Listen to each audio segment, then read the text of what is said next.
En Radiovisión presentamos Conversando con la Historia. Los hechos que han marcado nuestra identidad. Este programa llega a sus hogares gracias al financiamiento del Fondo de Fomento de Medios de Comunicación Social del Gobierno de Chile y del Consejo Regional.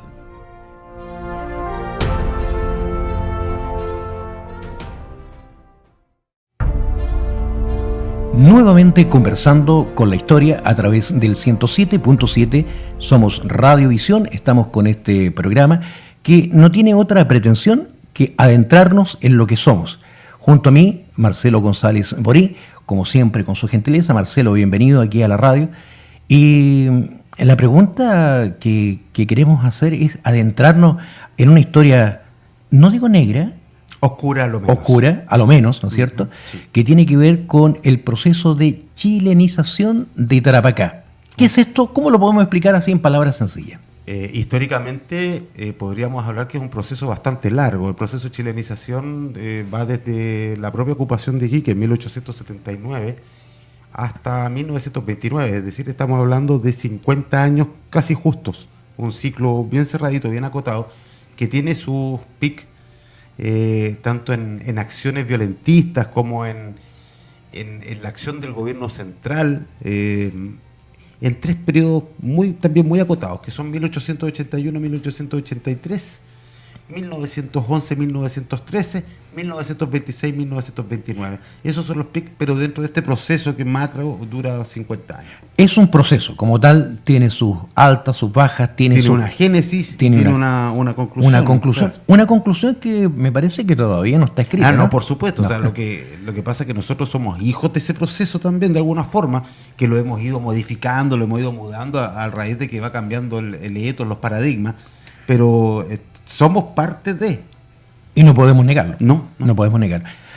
Vamos inmediatamente a este proceso de la ocupación de la gran cantidad, la mayoría, familias formadas por años, peruanos que viven acá en este territorio, proceso de ocupación. ¿Qué pasa en ese primer momento con lo que podríamos decir la incorporación ya de Chile en este territorio? O sea, de Tarapacá a Chile. A ver, nosotros tenemos que comprender varias cosas. Iquique era una ciudad bastante importante en términos económicos para el Perú preguerra del Salitre, es decir, pre-1879. De hecho, nacieron dos presidentes peruanos en esta zona. Remigio Morales Bermúdez, el mariscal de Castilla y Marquesado, que nace en San Lorenzo, Tarapacá, y Guillermo Billinghurst, que si bien es cierto, él nace en Pica, pero toda su familia estaba arraigada acá en Iquique. Y de Juan José Lafuente, que van a nacer en Huantajaya, lo que hoy día sería más o menos un equivalente a Alto Hospicio. Son los tres presidentes peruanos que nacen en esta zona. También había sido declarado capital de la provincia litoral del Perú no hacía muchos años antes de la Guerra del Pacífico, en 1855, año que también se nombra Iquique como Puerto Mayor. Y aquí les doy quizás algo que todos ustedes manejan, nuestros auditores, pero que no tienen claro su origen. El decreto peruano que nombra a Iquique como Puerto Mayor en el año 1855 dice en su parte medular que Iquique es el único puerto autorizado para exportar salitre, más no Pisagua, Guanillos y Chanabaya, porque solamente Iquique es puerto y las demás son caleta. Ya, eso lo dice. Eso lo dice el decreto peruano. Ahí tenemos entonces el primer eslogan de Iquique, ¿no? Pero es de origen peruano. Es de origen peruano. Sí. Mira, me ha sorprendido, Guillermo, porque... Marcelo, otra vez siempre con lo mismo. Marcelito, me ha sorprendido porque uno piensa, este es un dicho de la zona central, de los porteños de Valparaíso, somos puertos, los demás son caletas, pero viene en el decreto. Está en el decreto, literalmente. No lo puedo cita creer. Sergio González en su libro, por ejemplo, un libro que es bastante fácil encontrar en una biblioteca, que es Iquique Puerto Mayor, que es un trabajo de resumen histórico con una muy buena selección iconográfica. Ahí él cita este decreto de manera textual. Ahora, este decreto va marcando ya el rumbo, lo que es Iquique, la importancia que tiene económica como la puerta de salida de una industria minera que era floreciente, que era el salitre, Bueno, viene la guerra del Salitre, la guerra del Pacífico, en 1879, se produce lo que es la desocupación por parte de las tropas del coronel José María Soto, el día 21 de noviembre de 1879, que acuden a reunirse con las tropas del general Juan José Buendía en Tarapacá. Y el 23 de noviembre, el cuerpo consular, viendo la posibilidad de desmanes, porque aquí quedaba una gran cantidad de población peruana, estamos hablando que a lo menos la mitad de la población de Iquique de la época, 10.000 personas, eran de origen peruano. Y se le pide a la Marina chilena, que estaba bloqueando el puerto a cargo del capitán de navío don Juan José Latorre, que desembarque tropas para conservar el orden. Ya, esa es la primera acción que marca, por decirlo, la ocupación chilena de Iquique. El día 24 de noviembre se instala la primera municipalidad chilena en Iquique, siendo su primer alcalde don Eduardo Llanos. Mira, ahí tenemos entonces... En español, Eduardo Llanos. Y los primeros concejales, fíjese, hay un solo chileno, hay un italiano, 2 españoles, un francés y un alemán. Esto es por la presencia de los de las colonias. De las colonias, muy fuerte. Muy fuerte. O sea, ya lo conversamos en el capítulo anterior acerca de cómo las colonias también generaban las compañías de bomberos. Entonces imaginémonos acá que las colonias eran... La población chilena en Iquique no era ni un 10% para 1879. Pero durante la guerra fueron expulsados, muchos de ellos... Vemos que el proceso previo a la guerra también es bastante antichileno. Tenemos que considerar lo que sucede con Manuel Castro Ramos. Un 21 de mayo de 1875 es asesinado por el jefe de la policía peruana acá. El profesor chileno Manuel Castro Ramos. Primer mártir del periodismo también chileno. Y son cosas que las vemos y no las sopesamos. Habitualmente nosotros sabemos que las calles llevan un nombre porque algo hizo esa persona, pero no tenemos idea qué hizo. ¿Qué fue lo que hizo? Les digo que fue don Tadeo Janque. Bueno, don Tadeo Janque fue el primer hombre que trató de hacer un proceso industrial de extracción del salitre. Sí. Y Pedro Gamboni era una intersección que tenemos ahí. Él fue el ingeniero chileno que ya definitivamente diseñó el proceso de extracción del salitre. Entonces, bueno, por algo las calles llevan esos nombres. Tadeusz Janque. Tadeusz Janque. Químico, explorador, naturalista. Sí, él era justamente un naturalista, un hippie de ese tiempo, sí, que estaba trabajando en el sector de Negreiros. Ahí comienzan los primeros procesos. Sal de Obispo, su primera parada. La primera parada. Esto es interesante, pero vamos nuevamente con el tema. Este primer periodo que me menciona... La primera parte es una ocupación militar, porque la guerra no está resuelta, no sabemos qué va a ocurrir. O sea, recordemos, esto ocurre días después del desembarco en Pisagua, el 2 de noviembre de 1879. Todavía no tenemos claro qué va a ocurrir hacia el norte. Los generales chilenos, junto con el poder político, deciden que hay que seguir presionando al Perú. Y se procede a lo que es la batalla de Tacna, la cuesta de Los Ángeles, después el asalto y toma del Morro Arica, 7 de junio de 1880, y el desembarco en Hilo, las batallas de Chorrillo Miraflores en enero de 1881, perdón, la toma y ocupación de Lima, y después todo lo que es la campaña en la sierra, es decir, cuando ya se decide tenemos que derrotar al Perú de manera completa y total.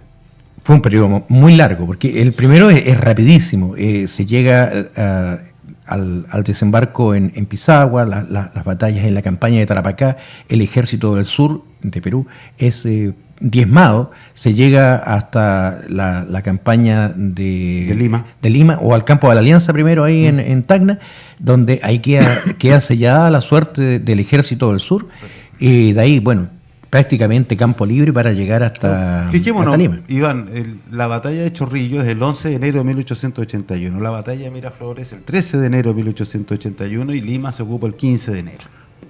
Todo fue muy rápido de 1881. Y la guerra recién termina el 20 de octubre de 1884. O sea, tenemos 3 años de una cantidad de enfrentamientos menores algunos, que van a concluir finalmente el 10 de julio de 1884 con la batalla de Huamachuco, cuando ya se derrota completamente a las tropas del general Cáceres. Cáceres, que finalmente es considerado como el artífice o defensor de los pocos que quedaban, de los caudillos que quedaron después de haber sido diezmado al ejército. Porque hay otros caudillos que al contrario decían que sacamos con seguir peleando si ya no tenemos nada, lleguemos a la paz para poder volver a ponernos de pie. que es el caso del general Miguel Iglesias. Claro, el caso de Iglesias es, hasta el día de hoy se le habla del traidor y entreguista. Esos son los dos términos que yo, en mi investigación previa, es lo más, digamos, es lo más saludable que encontré respecto a lo que se dice de Recordemos que el Perú es un país esencialmente católico, Iván, y los que pactan la paz se hace al interior de los templos masónicos. Entre masones, es un acuerdo entre hermanos masones, Patricio Lynch por el lado chileno, Miguel Iglesias por el lado peruano, y que después entran también a tallar ya los representantes chilenos, que si bien es cierto eran católicos observantes, pero también eran masones, Jovino Novoa, por ejemplo, connotado hermano masón. Entonces, usted tiene que ver que también se incorpora ese elemento y por lo cual Miguel Iglesias es el llamado a, mientras que Andrés Cáceres no pertenecía a la orden, entonces está fuera de esta esfera de poder. No, el otro era un caudillo, ¿no? Sí. Era un caudillo militar. Bueno, Perú tuvo lleno de caudillos. Sí. Ahora, este periodo primero de la ocupación chilena, recordemos que el gobernador militar y político, ese era el cargo, inicial es don Patricio Lynch, solo de Saldívar. Patricio Lynch lo que hace es volver a tratar de poner en funcionamiento a Iquique como ciudad, y el elemento económico de Tarapacá, que eran las primeras oficinitas salitreras que estaban instaladas. Cuya pertenencia ya estaba en manos de los ingleses. Ya estaba en manos de John Thomas North, que fue el primero que vio o avisoró de que Chile iba a respetar las propiedades. Y vio el potencial también esto, pues Harvey era el administrador, y me parece que el financista de todo fue el banco de Agustín Ebert. Por ahí se cuenta la historia. Ahí viene esa relación. Viene esa relación dinero, ingleses y todo. Y que después va a ser tan nefasta, me imagino que lo trataremos en otro capítulo, que va a ser la Guerra Civil de 1891. Que marca también a Iquique de una manera bastante sangrienta. Brutal. Uh-huh. Bueno, este primer periodo nos lleva a que debe ser lo más odioso para un país o para un territorio recibir la presencia militar y saber que se está... Quizá en Iquique no se notó tanto, Iván, por el hecho de que la mayoría de la población era migrante. Tenemos que hablar, te insisto, con posterioridad a lo que es la ocupación chilena inicial, se calcula que no más allá de un 30% de la población que quedaba era peruana. Entonces no se tiene que haber notado mucho, considerando que, primero, en una sociedad clasista, como era el paradigma del momento, la gente que tenía acceso a las fortunas eran casi todos extranjeros. Entonces no se notaba mucho. El otro era solamente el material de trabajo. O los comerciantes. Claro, digamos no podíamos hablar de clase media en ese momento, pero sí de un... Pero se mantienen reductos fieles al Perú, como es Pica, como es Tarapacá mismo. No, y acá en Iquique mismo. Sí. Hay sociedades que se generan, la Sociedad Peruana de Socorros Mutuos, por ejemplo, que es de 1882.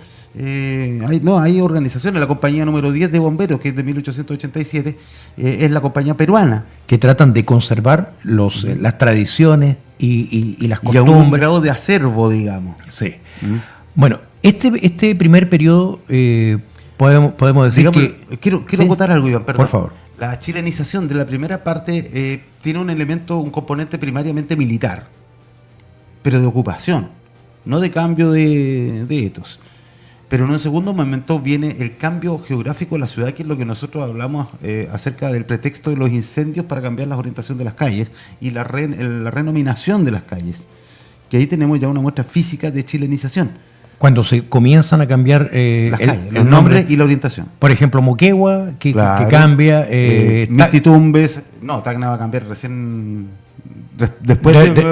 O sea, lo tuvimos mucho tiempo ese nombre, entonces. Sí. Mira, fue, por decirlo, uno de los últimos resabios del pasado peruano. Del pasado peruano. O sea, todavía tenemos un par de calles con nombre peruano acá. ¿Cómo cuáles? Bolívar y Tarapacá. Conservan el nombre original. Sí. Mira, nuevamente, me ha touché, como el esgrima, me ha sorprendido, porque uno piensa que si se va a cambiar todos los nombres, Bolívar es porque, bueno... Era un héroe que trascendía a lo que era la diferencia entre Chile y Perú. Claro, y Tarapacá porque le da el nombre a esta misma región. Entonces tenemos ese primer hito, que en 1883, cuando el gobernador político y militar de Tarapacá de entonces, don Ismael Valdés Vergara, es el que procede a la ordenanza de la reorientación y renominación de las calles. Pero esto no tiene nada que ver con algún grado de violencia hacia el ciudadano. Aquí hay un interés mayor, que es el mantener funcionando la ciudad. Bueno, hasta el día de hoy se cambian los nombres a las calles y no tiene que ver con violencia, sino tiene que ver más bien con también posturas y también con reivindicar algunos personajes o personajillos, sí. Personajes y personajillos. Buena, me gustó también eso. Vamos, como siempre, a agradecer en esta parte la presencia de Marcelo, quien ha estado con nosotros dándonos esta primera, pero le invitamos a quedarse siempre con nosotros y seguir, porque viene una segunda y hasta una tercera parte donde vamos a poder averiguar por qué somos tan distintos. Y esto lo hacemos conversando con la historia.